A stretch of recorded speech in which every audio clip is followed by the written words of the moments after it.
idea of recovering from a broken relationship is one that could make a very heavy emotional movie. The deep feelings we have for one another when in love, and the discovery that your partner no longer shares those feelings is a lot to bear. But why explore such issues when you can just make another Psycho X movie? They must make at least one or two of these every year. However, such films are not being made because they portray deep themes that resonate with audiences. They're being made because they're cheap and pretty much guarantee a return on investment for multi-million, sometimes billion-dollar movie studios. With the exception of Rosario Dawson, who gives her role a better performance than it deserves. No one in this movie even attempts to do anything compelling with this material. Katherine Heigl's character seems copied and pasted from her role in Home Sweet Hell. Although that cinematic experience was also a suckfest, at least it tried to be something unique. In that film's world, her role as a stuck-up housewife who's willing to do anything, including murder, worked within the established parameters. We will have sex on the 9th,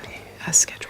Here, she plays the same role, but in a more grounded universe where you have to seriously wonder who could possibly marry such an abysmal characterization of a human being. I would criticize the movie's pacing, if it had any. Each act feels prolonged, far longer than it should be, with Heigl repeatedly messing with Dawson as we wait for Dawson to figure out that her fiance's ex is truly evil. When we finally get to the third act, rather than following a natural progression, the movie is dragged there, kicking and screaming, as it allows characters to discover things, not because it makes sense, but because even the filmmakers finally recognize that this thing must end. What might be worst of all is that this movie concludes with a bit of clear sequel baiting. At that point, all I could think was, sure, why not? Let's get Unforgettable 2. Hell, let's build an unforgettable cinematic universe with spin-offs and team-ups. Why would I welcome this? Because I survived this movie, and if I can survive that, I can survive anything. So go ahead, movie studios, do your worst.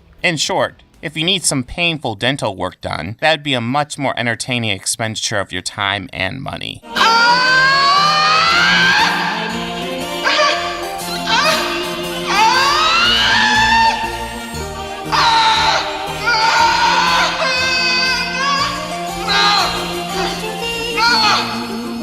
Stop it, please, I beg you!